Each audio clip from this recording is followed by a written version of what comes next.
Hello, it's been a little while since we did an Antarctic Press comic book review, but we have one in today, so we're going to get this put out. I did review, I'm guessing just issue 1, and this is the trade. So I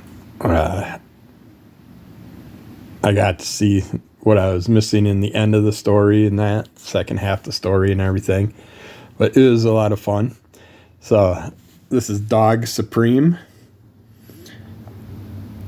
And this character, this is done by Dunn. Audience, they say older kids and tweens. Genre, comedy, action, adventure. Main plot is Dog Supreme is an intergalactic dictator that escaped to Earth to hide from his enemies. He ends up on Earth in the town of Backwater.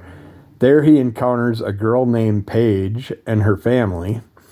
Dog Supreme, at first, uses the girl for his own ends, but learns to accept her and her friends over time. However, his enemies are not so forgiving as they attempt to track him down and take him to justice. However, Earth is considered a neutral planet, so they must be careful. I kind of disagree with that synopsis. Because it says, at first, Dog Supreme uses the girl for his own ends. Realistically, Dog Supreme runs into a bunch of characters that are attacking. There's your main characters, Dog Supreme, Paige Wells, and then the Bark 2 squad, which are part of Dog Supreme's. They're kind of like trying to straighten everything up. But we find out that some characters think they have an upper hand on Dog Supreme. They got him alone. They think they can take him out. They think there's something up with him, some issue. So they attack, and Dog Supreme does what he usually does and takes care of things. He's kind of got like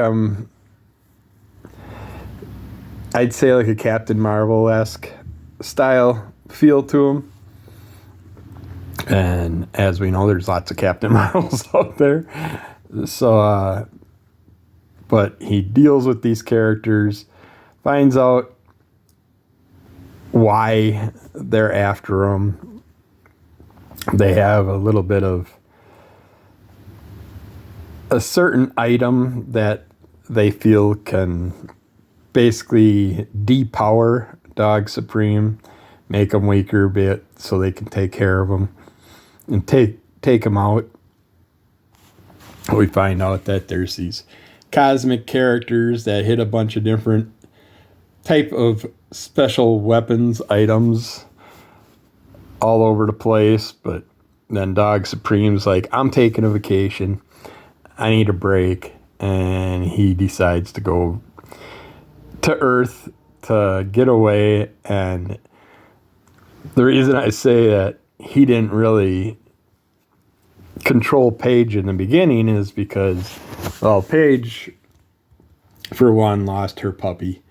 And she is sad. She misses her puppy. And as we all do, no one understands why our dogs and cats have such short lifespans, which sucks because they're such fun beings. And we really miss them after they're gone. It just makes things harder, the hardships you go through when you lose a pet and stuff. And she wants answers and all this stuff. And while this is happening, her dad happens to be like I don't know if he's a full-fledged archaeologist, but he has knowledge of reading archaeological items and is called in to check over some hieroglyphic type things that some people found And now we got these characters trying to find out what's up with Dog Supreme and everything, and why people are after him, and what's going on with that whole storyline. And they think that Dog Supreme is becoming weaker because they find some blood, and they think he's injured, so they're gonna try and take him out. And of course, he has to use all his powers to survive, and because he just went through a big battle, now he's going through another battle, and then eventually he just winds up on Earth. And while that's going on, our archaeologists are trying to decrypt some hieroglyphics that they found. And the reason I say that Dog Supreme wasn't really commanding the girl happens to go into a pet store where a bunch of critters are having issues, but then she comes across Dog Supreme caged up, and she's like, oh, can we have him? And so they get this dog, and of course he's speaking, but when he speaks, all that comes out is barks. She gets him home and basically takes his outfit off him, gives him the John Cena look, and he ends up being her new puppy dog. She's obsessed with the what the heck are they called? The short-legged dogs that my wife loves them too. Just my brain. Corgi. He's basically looks like a corgi, has that corgi feel to him, so she was all excited to get him as a pet, but here he's going off trying, and they gave him dog food. He wasn't too happy about that. He goes off on the humans, starts yelling at him, and all that's coming out of his mouth is grr, bark, bark, bark, bark, bark, grr, bark. Just basically not being recognized the way he would expect. He doesn't have his voice translator and stuff. But then her dad comes across something that he's able to use with the hieroglyphics. She happens to have something happen to her that could possibly be a big effect later on in other volumes of the story if they do adapt it to that. We have this cat character that attacks Dog Supreme and wants to take him out because he basically destroyed the cat's planet by coming and starting a war. And apparently Dog Supreme's people have started many other wars to take over different planets and stuff like that. But then we find out that they end up working together to try and find a way to get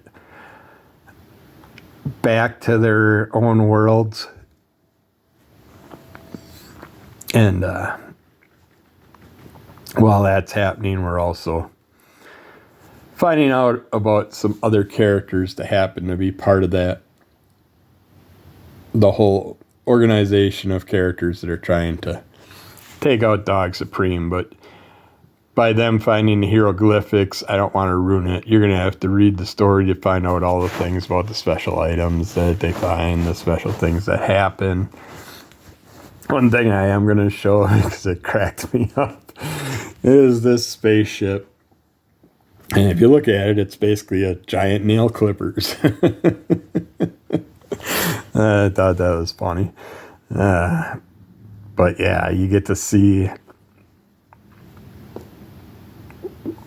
what's up with Dog Supreme and the cat, what they're going to do to try and work together to deal with these other characters. They're trying to do other bad things to characters, and while this is all happening, we also learn about a variety of other characters that is very interesting, and I can see this going on for a while. They can do a lot with this storyline,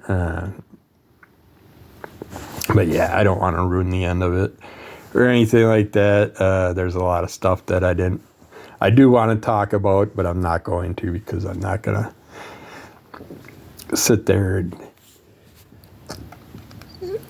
take anything away from the enjoyment of the story. Everybody should read this if these are the type of characters that interest you.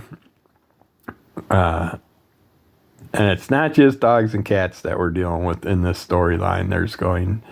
There's a lot of other characters that are part of the story. So it's very interesting how they did it. So I suggest checking out Dog Supreme. This is the graphic novel, Volume 1.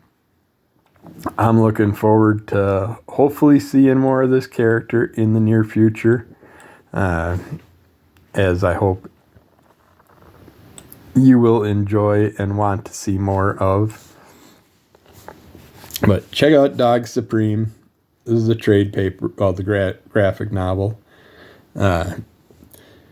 And keep following Under the Call of MS. Rate, review, subscribe, tell a friend, give us those likes, and we will be back with more of these as long as Antarctic Press and Ben Dunn keep sending them to us. And we will bring them to you. And if you have any comments, comment away. I will comment back, and we'll talk to you again soon. Bye.